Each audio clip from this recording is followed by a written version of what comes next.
Good morning students. आज हम accounts में नेक्स्ट चैप्टर अकाउंटिंग इक्वेशंस के न्यूमेरिकल क्वेश्चन को सॉल्व करेंगे। अकाउंट को किस तरीके से इक्वेशन के फॉर्मेट में प्रेजेंट किया जाता है वो हम इस चैप्टर में सीखेंगे।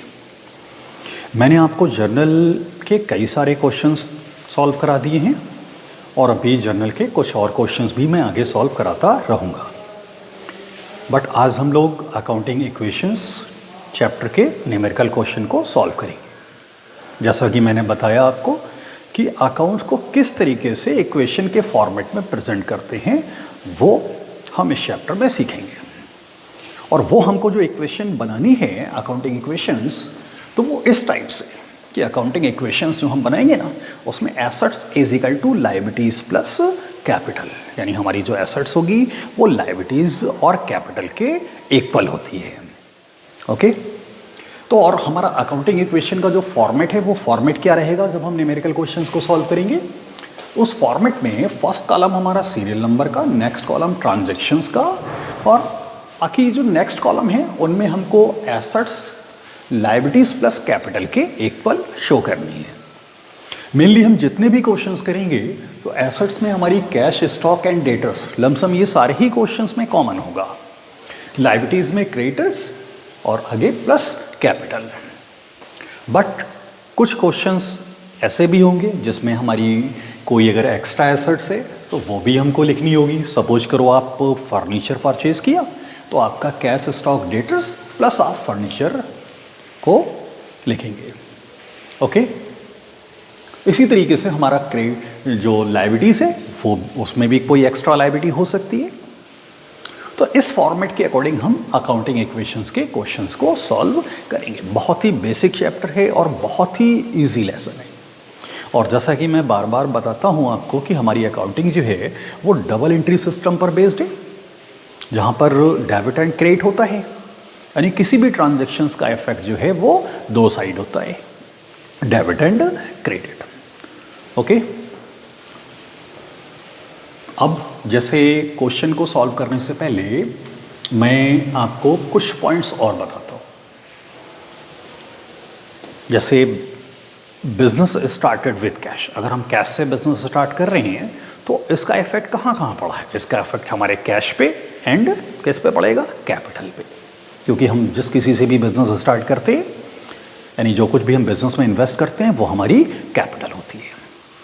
और अगर हमने किसी से गुड्स कैश में परचेज किया तो इसका इफेक्ट कहाँ कहाँ पड़ा, हमारे गुड्स और कैश पे। इसी तरीके से अगर हमने गुड्स कैश में सेल किया तो इसका इफेक्ट कहाँ पड़ा, हमारे सेल एंड कैश पे। ओके और अगर हमने गुड्स क्रेडिट में परचेज किया तो जिनसे हम क्रेडिट में परचेज करते हैं उनको क्रेडिटर्स बोला जाता है, तो उसका इफेक्ट कहाँ कहाँ पड़ा, हमारे गुड्स और क्रेडिटर्स पे। गुड्स अगर हम क्रेडिट में सेल कर रहे हैं तो इसका इफेक्ट हमारे सेल और यानी हमारे सेल यानी कि गुड्स, और जिनको हम क्रेडिट में सेल करते हैं वो डेटर्स होता है, इन दोनों पे इफेक्ट पड़ेगा। और इसके अलावा किसी भी एक्सपेंसेस, लॉसेस, प्रॉफिट, इनकम, इनका जो इफेक्ट होता है ना वो कैश और कैपिटल पे।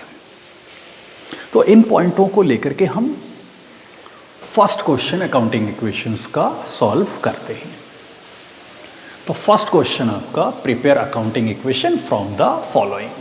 First transaction, business started with cash ₹1 lakh. First transaction, business started with cash ₹1 lakh. 1 lakh के कैश से बिजनेस स्टार्ट किया तो इसका इफेक्ट कहाँ कहाँ पड़ेगा, कैश पे और कैपिटल पे। जैसा कि मैं आपको जर्नल एंट्री में भी बता चुका हूँ, पहले हम लोग कैश से बिजनेस स्टार्ट करते थे तो इसकी जर्नल एंट्री हम क्या पास करते थे, cash account debit to capital account. यानी हमने अगर कैश से बिजनेस स्टार्ट किया तो बिजनेस में कैश इन करा और जितना भी हम बिजनेस में इन्वेस्ट किए कैश वो हमारी कैपिटल हो गई। तो हमने 1 लाख रुपीज़ कैश से बिजनेस स्टार्ट किया तो बिजनेस में 1 लाख कैश आ रहा, तो इसको आप कैश इन कर रहा है तो इसको आप 1 लाख प्लस करके शो करेंगे और 1 लाख से हमारा कैश प्लस होगा और 1 लाख रुपीज़ से हमारी कैपिटल प्लस होगी। किसी भी ट्रांजैक्शन का इफेक्ट दो साइड होता है, ओके। बाकी और जो ट्रांजैक्शन है, स्टॉक है, डेटर्स है, क्रेडिटर्स है, इन पे कोई भी इफेक्ट नहीं, इन सारे वैल्यूज को हमने जीरो शो किया, ओके। तो यहां पर जो आपकी इक्वेशन आएगी उसको आप ओनली इक्वेशन लिखेंगे। तो ये cash 1 lakh rupees plus zero, stock, debtors zero, creditors zero, capital 1 lakh. Second transaction, purchased goods on cash, purchased goods on cash rupees 5000। हमने 5000 के कैश से गुड्स परचेज किया, तो इसका इफेक्ट कहाँ पड़ा? मैं बार बार आपको बोलता हूँ कि आप कोई भी न्यूमेरिकल क्वेश्चन को सॉल्व करें तो अपने आप को एज अ बिजनेसमैन, कि आपका बिजनेस है, आप अपने बिजनेस से रिलेटेड ट्रांजैक्शंस को कर रहे हैं। तो परचेज गुड्स ऑन कैश, हमने 5000 का गुड्स कैश में परचेज किया, तो इसका इफेक्ट कहाँ पड़ा? हमारे कैश पे और गुड्स यानी कि स्टॉक पे। अगर आप परचेज करते हैं तो स्टॉक आपका इंक्रीज होगा, और अगर आप सेल करते हो तो स्टॉक आपका डिक्रीज होगा। तो आपने 5000 का गुड्स कैश में परचेज किया, तो बिजनेस से कैश 5000 माइनस होगा, यानी आपने कैश पे करा और गुड्स परचेज किया, कैश गया और गुड्स आया, तो कैश माइनस होगा और स्टॉक आपका 5000 से प्लस होगा। जो अदर वैल्यू है इन पे कोई भी इफेक्ट नहीं, तो वो जीरो, ओके। तो आपकी जो न्यू इक्वेशंस आनी है वो 1 लाख में 5000 लेस करेंगे, 95,000 plus 5000 plus 0 plus 1 lakh, okay. इनको ऐड और लेस करके आपको इक्वेशन शो करनी है। Third point, sold goods for cash, sold goods for cash rupees 4000 का गुड्स कैश में सेल किया, तो इसका इफेक्ट कहाँ पड़ा? कैश पे और स्टॉक पे। 4000 का गुड्स अगर हम कैश में सेल करते तो कैश बिजनेस में आएगा 4000, तो 4000 से कैश आपका प्लस होगा, एंड गुड्स आपने सेल किया तो स्टॉक 4000 से आपका माइनस होगा। अदर वैल्यू जिन पे कोई भी इफेक्ट नहीं, जीरो। आपकी new equation 95 plus 4 99,000, 5000 minus 4000 1000 plus 0 is equal to 0 plus 1 lakh, okay. Next equation, next transaction number 4, purchase goods on credit rupees 10,000, purchased goods on credit rupees 10,000।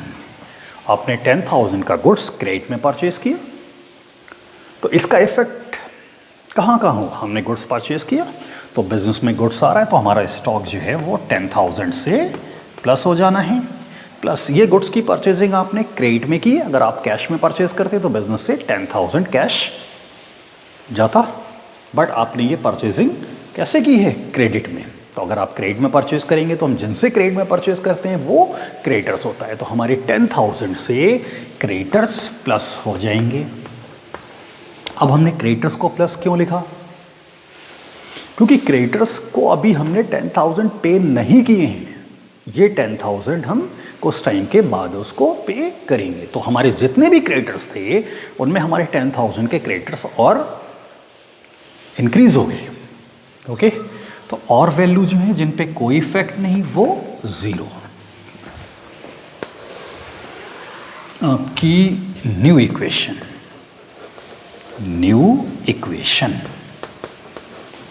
99,000 plus 10,000, 1,000, 11,000 plus 0 is equal to 10,000 plus 1 lakh rupees. Okay. Transaction number 5. Sold goods on credit rupees 8,000. Sold goods on credit rupees 8,000. 8,000 का goods हमने credit में cell किया. कहाँ कहाँ effect पड़ा? हमने 8,000 का goods credit में सेल किया तो एक तो हमारा स्टॉक 8,000 से माइनस हो जाएगा क्योंकि स्टॉक गुड्स का ही होता है ना. और ये गुड्स हमने क्रेडिट में सेल किया. अगर हम कैश में सेल करते तो हमारा कैश प्लस होता है 8,000 से, क्योंकि कस्टमर आएगा हमको 8,000 कैश दे करके गुड्स लेके चला जाएगा. बट ये गुड्स हमने क्रेडिट में सेल किया तो हम जिनको क्रेडिट में सेल करते हैं वो हमारे डेटर्स होते हैं. तो हमारे 8,000 से डेटर्स प्लस हो जाएंगे. जो अदर वैल्यू हैं वो 0. ओके. जो हमारी अदर वैल्यू हैं वो 0. तो हमारी जो न्यू इक्वेशन आएगी, न्यू इक्वेशन 99,000 प्लस 11,000 में 8,000 आप लेस करेंगे, 3,000 plus 8,000 is equal to 10,000 is equal to 10,000 plus 1 lakh rupees. Okay. Next transactions number 6. Rent paid rupees 1,000. 6 rent paid rupees 1,000. अब आपने 1,000 का रेंट पे किया तो मैंने बताया था आपको कि हमारा जो एक्सपेंसेस है, लॉसेस है, प्रॉफिट है, इनकम से इनका इफेक्ट हमारा कैश और कैपिटल पर पड़ता है. तो आपने रेंट पे कर रहे हो आप, तो ये आपका एक्सपेंसेस हो गया. तो रेंट आप पे करेंगे तो 1,000 कैश माइनस होगा एंड हमारी 1,000 कैपिटल माइनस होनी है. अदर वैल्यूज जिन पे कोई इफेक्ट नहीं वो 0. ओके. तो हमारी जो न्यू इक्वेशन आएगी,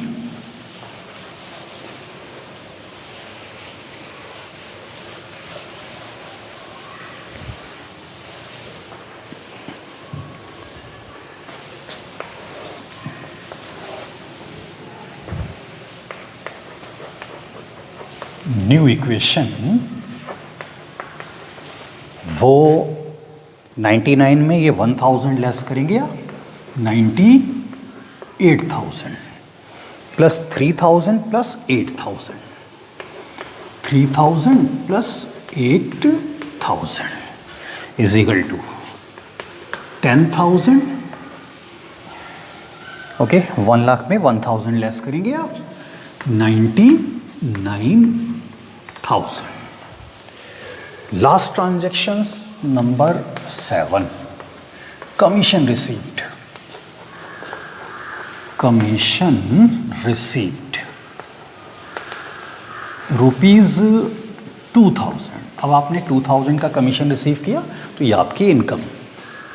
और इनकम का इफेक्ट कहाँ कहाँ? कैश एंड कैपिटल पे. तो 2,000 कमीशन रिसीव किया तो 2,000 कैश इन कर रहा बिजनेस में, 2,000 cash plus and 2,000 capital plus. Other value 0. Okay. सारे ट्रांजेक्शन्स कंप्लीट. आपकी जो फाइनल इक्वेशन आएगी, final equation 98,000 plus 2,000 1 lakh rupees plus 3,000 plus 8,000 is equal to 10,000 plus 99 में 2,000 प्लस करेंगे 1,01,000. ओके. तो यह आपकी फाइनल इक्वेशन आ गई. अब आप अपना अगर आंसर चेक करना हो तो आप अपना आंसर भी चेक कर सकते हो। मैंने बोला ना कि हमारी जो अकाउंटिंग इक्वेशंस में हम क्या शो करते हैं कि assets is equal to liabilities plus capital. तो जो हमारा एसेट्स का टोटल है वो लायबिलिटीज और कैपिटल के क्या होता है, इक्वल। तो अगर आप इन एसेट्स का टोटल करोगे, जो आपकी फाइनल इक्वेशन आई है 1,03,000 और 8,000, तो 1,11,000 इज इक्वल टू 10,000 एंड 1,01,000, 1,11,000। तो आप चेक भी कर सकते हैं कि आपका अकाउंटिंग इक्वेशन का क्वेश्चन करेक्ट है या फिर नहीं है। ओके स्टूडेंट्स, तो आप अकाउंटिंग इक्वेशंस चैप्टर के क्वेश्चंस को स्टार्टिंग से सही से करिए, सारे क्वेश्चन आपको इजीली क्लियर होंगे। बहुत ही इजी लेसन है ये। ओके, बट आपको वीडियो जो है वो सही से सारे क्वेश्चंस, जितने भी क्वेश्चंस होंगे वो उनकी वीडियो जो है वो आप सही से उसको देखा करिए। और जिस किसी ने चैनल को सब्सक्राइब नहीं किया है तो वो स्टूडेंट अपने चैनल को जो है वो हमारे चैनल को सब्सक्राइब कर ले। Okay, thank you.